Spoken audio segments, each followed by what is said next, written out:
some people in Israel are starting to learn, and we're starting to hear about the unbelievable story of the journey, the exodus, really, of the Ethiopian Jewish community to Israel. And we know your family was one of the first to do it, and then your brother should be internationally famous now, Alav Shalom, right? Yeah. But the story is really famous, so we'd love to hear about this story. How did your family come to Israel? If we could just go back 1 second. Yeah, please. Because I want to try to fill in the context, because I think that there's people in Israel and people around the world that are familiar with the Ethiopian Israeli community understand that Ethiopians came to the state of Israel at a certain time, and they understand that there's a certain kind of, I don't want to say romantic version of what happened, because it's not that way, but there's knowledge of the fact that there were like operations to bring Ethiopian Jews to Israel. But I don't think a lot of people understand why there was a need to leave at that time. The context of what's going on in Africa in the 1960s, 70s, 80s. Why did Jews need to feel the need at that time to leave en masse? Was it out of a feeling of longing and wanting to return, or were there external factors that were causing the community to feel in danger and needing to leave? So for that answer, I would have to go back to the late 19th century, because the first time that Ethiopian Jews really tried to fulfill that dream to return back home to Zion was in 1862. We had a spiritual leader that had a vision that it's about time that you need to gather all the community and start to walk to Israel. Unfortunately, it didn't came up, and a lot of people died on that journey. But it was in 1862.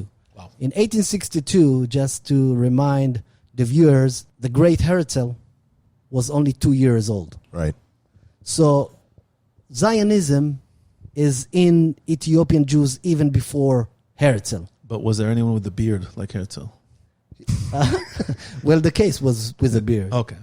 Yeah. Gotta have the beard. So it started then. And then the existence of the State of Israel in 1948. And in Israel, we have a special law, the law of return, a law from 1952. So we knew that, okay, there is a country, there is Israel, and... So the news had made it by that time? Yeah. In the 20th century, we had a relationship, some kind of relationship with the State of Israel. We had Yona Bugale, who is like a Herzl to the Ethiopian Jews. He was the one that was showing the interest of the Ethiopian Jews here in Israel. Right. There's lots of fanfare and pictures and documentation around the Emperor of Ethiopia, Haile Selassie's visit to Jerusalem. I think it was in the 1930s. Yeah, that was, he had a lot of problems with the Italians, so he escaped here, and he had some houses and properties in Jerusalem, his family, until those days. But it doesn't have to do nothing with Emperor Haile Selassie, because we had our own leaders that came and spoke with some people here to show the interest of the Ethiopian Jews and that they want to fulfill the dream of coming back to Zion. So in 1952, we had the law of return, which meant that if you are a Jew, no matter where you are, you can come and be a citizen in Israel. Unfortunately, it took 23 years so that this law will apply on the Ethiopian Jews. Do you know why? Yeah, we know why, because there was a lot of problems with the rabbinites, because until 1973, there was no chief rabbi here in the Rabbanut that announced that Ethiopian Jews are Jews. So the chief Jewish authorities, the official Jewish authorities in Israel, didn't want to recognize the community as Jewish. Until 1973, when we had the Sephardi chief rabbi, Rabbi Ovadia Yosef. And he was the first one that announced that Ethiopian Jews are Jews, and we have to do everything in our power in order to bring them from Ethiopia to Israel. In 1975, the Ashkenaz chief rabbi, Rabbi Shlomo Goren, also announced that Ethiopian Jews are Jews. Now, when you have two chief rabbis, one Ashkenazi, one Sephardi, here in Israel, claiming that the Ethiopian Jews are Jews, it means that the government of Yitzhak Rabin in 1975 have to apply the law of return on the Ethiopian Jews. But still, Ethiopian Jews didn't came in 1975. They didn't came in 1976.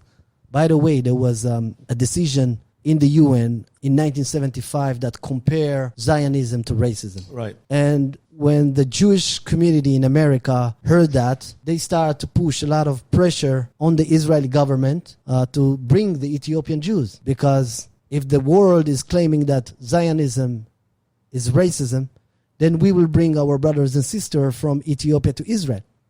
And it's only in 1977 when the late Prime Minister Menachem Begin and the Likud party won the election that things started to move. In 1977, I don't know if you know, but there was a deal between Mengistu Haile Mariam, the dictator from Ethiopia, and Menachem Begin. There was a deal that we call it the arm deal. The arm deal is a deal that Israel is willing to give Mengistu Haile Mariam weapon and advice. You have to know at that time there was a lot of groups that started to rebel against Mengistu Haile Mariam regime.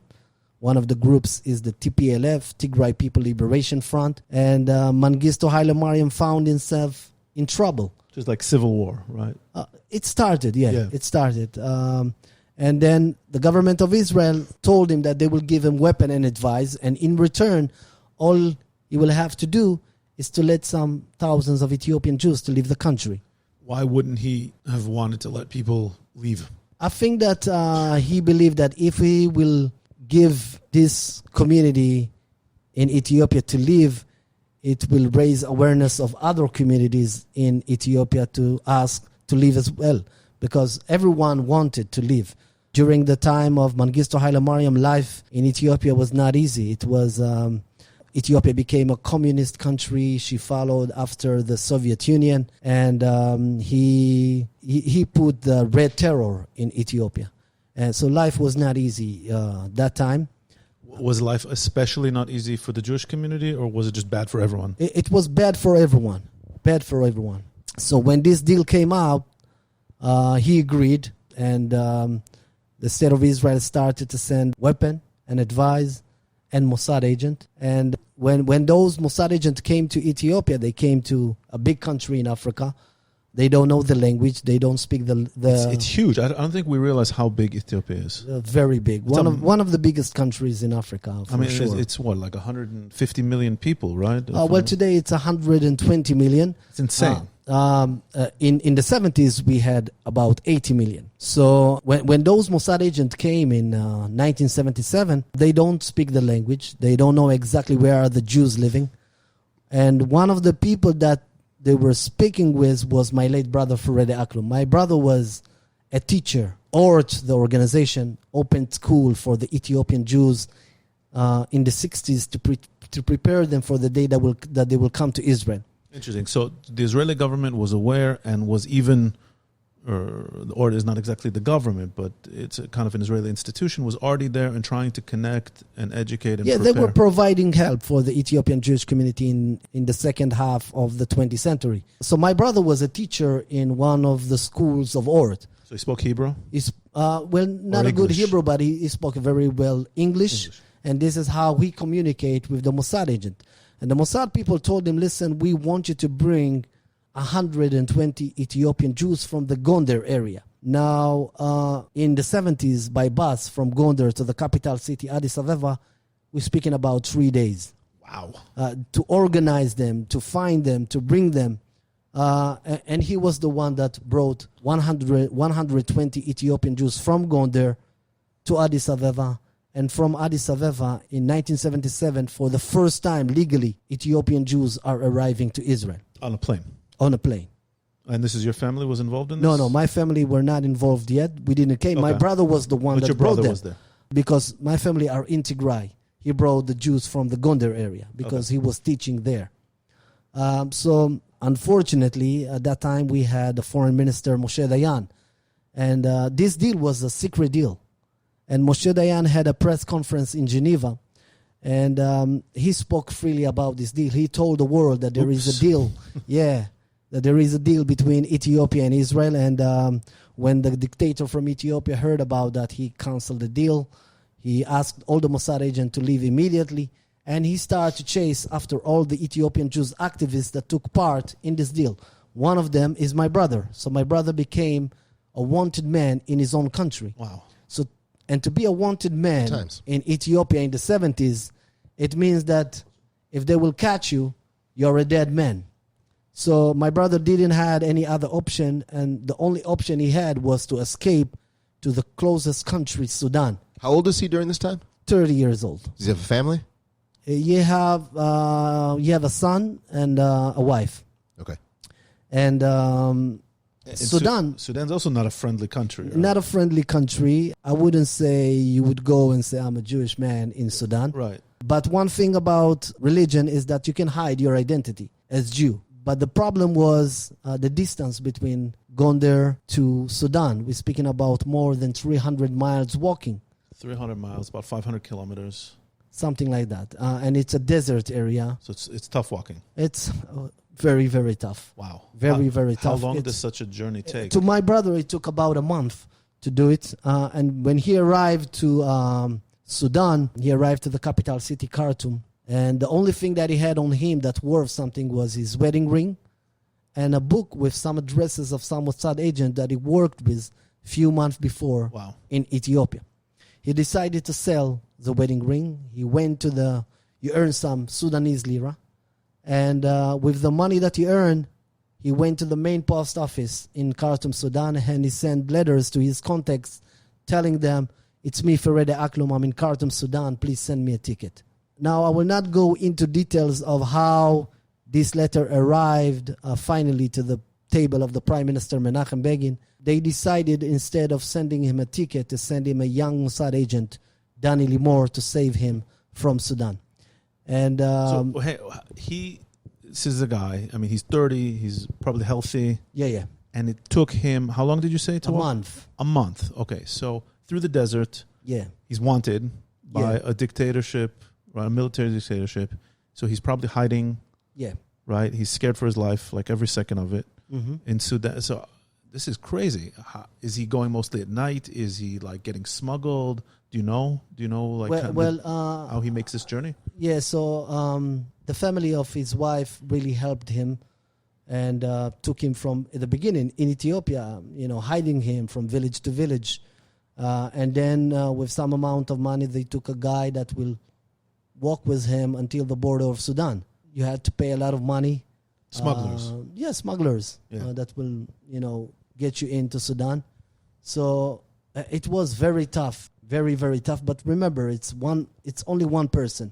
Think about what will become after when we're speaking about hundreds of people that have to do this journey. I'm trying to think of it, and it's not just hundreds of people. It's families. It's young families, people, children, it's young elderly, people, children, babies, right, adults. People, So for him, I guess that he was alone by himself. So in that terms, it was even a little bit easy because it's only you. Right. And you are 30, you're healthy.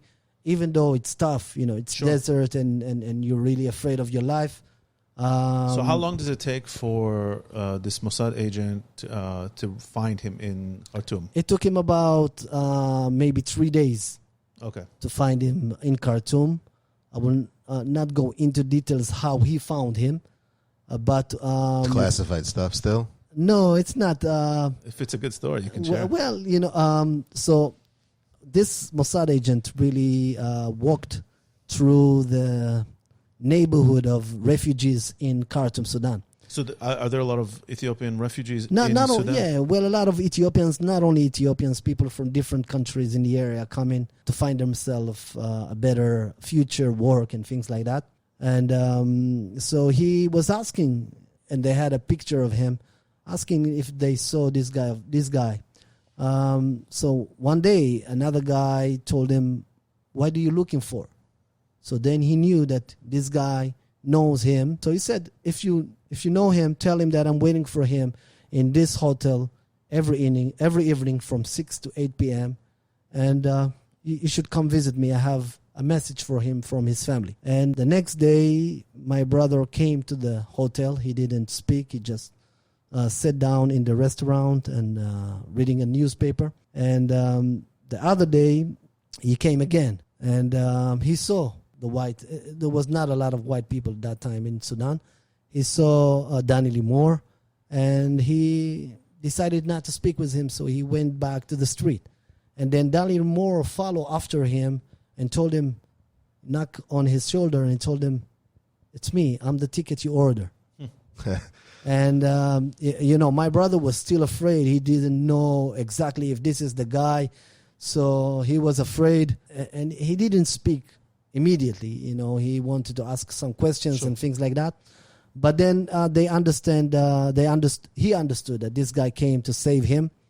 And from that day on, what we call the journey of the Ethiopian Jews from Ethiopia to Sudan started, because my brother realized and understood that if he made it, he walked and escaped from Ethiopia to Sudan. And if he made it, maybe there is a way to fulfill the dream, not only to himself alone, but to all Ethiopian Jews after more than 2,500 years. If they can only come to Sudan, then what my brother did was he did a pilot on his own family. He wanted to see if young people can come. So he sent someone in Sudan, a Muslim guy that used to live in the same village that we lived in Ethiopia. Of course, at that time, the Mossad agent gave him money and things that he needed. So he gave some money to the Muslim guy to return to Indobaguna, which is our village. When you say village, what does that mean in 1970s Ethiopia? Like, how big's a village? Well, it's not that big. Indobaguna, it's more than a village. It's like a small city. Okay. But a village will be like 40 families, something like that. It's not that big. So this Muslim guy coming back to Indobaguna and speaking. Because Ferede is like scared to go back, right? Yeah. He's a wanted man. So he's not coming back. He's not coming back. Yeah. He's not coming back. So he's sending this Muslim guy to tell our mother, to bring two of her children. Of her children, your siblings. My brothers, yeah. And I'm trying to understand when someone is coming from a different country telling her, you should send another two children. And she's not sure. I'm a stranger. There's a war going on. I'm a strange Muslim guy. Your husband's wanted. Send your kids with me. And we, the family, we didn't knew exactly what happened to Ferede. We didn't heard from him. We were sure. There's no communication. There's no communication. We were sure that maybe he passed away. Maybe he is in jail. We don't know exactly where he is. And this guy brought a news because my brother sent a passport picture with him, so that it will be a proof that my brother is in Sudan.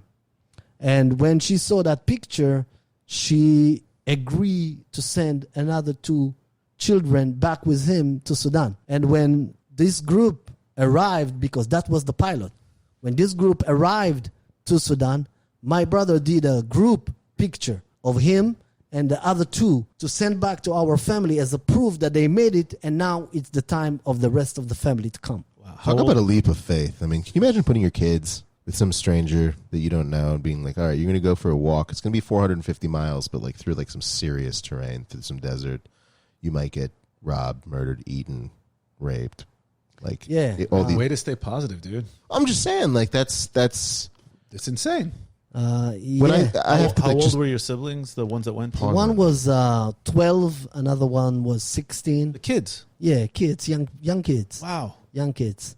I still have that photo of them reunite with our brother Ferede in Sudan. They're here in Israel now, these guys? Yeah. One went back to Ethiopia to do... One became, the young one, the 12 years old, became the first Ethiopian officer in the IDF. Wow. He was a paratrooper in 1986. Amazing. Yeah, but they're still here. And when that pilot became a successful, my brother started to send letters to all the Jewish villages, not only in Tigray, but in Gondar, in Wolgite, all these areas that Jews used to live.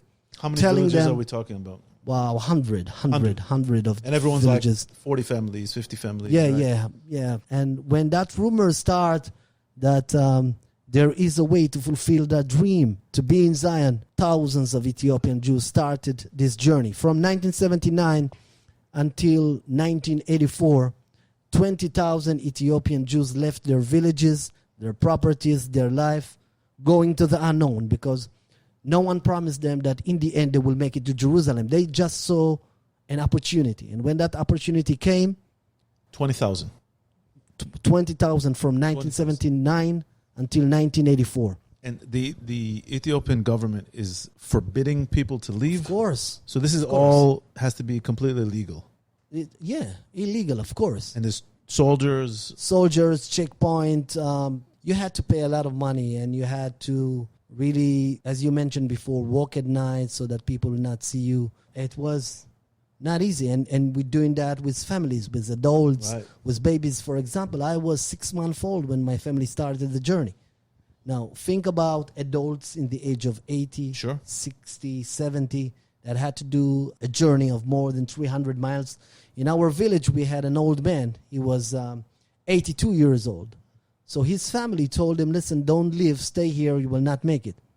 This old man told his family, I'd rather die on my way to Jerusalem, but I will not stay here. Wow. And he passed away on the way. Out of the 20,000, 4,000 Ethiopian Jews didn't make it and died on the way. That's mind-blowing. And when Ethiopian Jews already arrived to Sudan, because we're speaking about huge numbers, they put them in refugee camps, UN refugee camps. And in those refugee camps, we Ethiopian Jews call it the Holocaust of the Ethiopian Jews. Wow. Because every day, between 10 to 20 people died because of the food that they gave them in the refugee camps, disease in the refugee camps. Many Ethiopian Jewish women were raped by Sudanese soldiers. Now, unfortunately, a lot of people here in Israel and Jewish people all over the world don't know how much the Ethiopian Jews had to sacrifice in order to return back home to Zion. Because no, we don't hear this. No, because I think people think like, okay, there was just like these miftzeim, these operations. People got on airplanes, the Mossad organized it, and like they landed and kissed the ground, and it was all happy. You only hear the story of what the Mossad or what the army did or what the Navy did. You don't hear what happened. And this is on the exactly ground. what we are trying to change. We're trying to change the narrative because, for example, when I was a kid, I grew up knowing those lovely operation of the state of Israel, Operation Moses, Operation Solomon. This is how we grow up, and it's a great thing that the government did. But no one told us about what our parents had to do in order to come here. My father, when he came here, he was 60 years old, which means all his life he's living in Ethiopia. He was a very wealthy man, a very successful man. He was a judge, and he had to give up everything over one day because there is no time to plan and do things. You wake up in the morning, someone telling you, in this night we're walking, we're going. Never. It's now or never. You don't have time to sell your house, your properties, so you leave everything behind. Not only that, you're walking really to the unknown. And you're taking your children with you. I'm 6 months old, and it's a tough journey, and many people died on this way just to fulfill that dream. And we're trying to change that narrative, the saving narrative, because we grew up knowing that the state of Israel saved us from Ethiopia, which is true. They did amazing job. The Navy, the Mossad. And it's a beautiful thing they did, and I'm really thankful for that. But at the same time, they forgot to tell us what our parents did. What our parents did something. They are the real heroes, if you ask me. They are the real heroes. And we are trying to change the narrative and to tell first to our community, to our children, to our young generation, to look to their parents and to see them as heroes, because they are real heroes. They are the reason why we are here.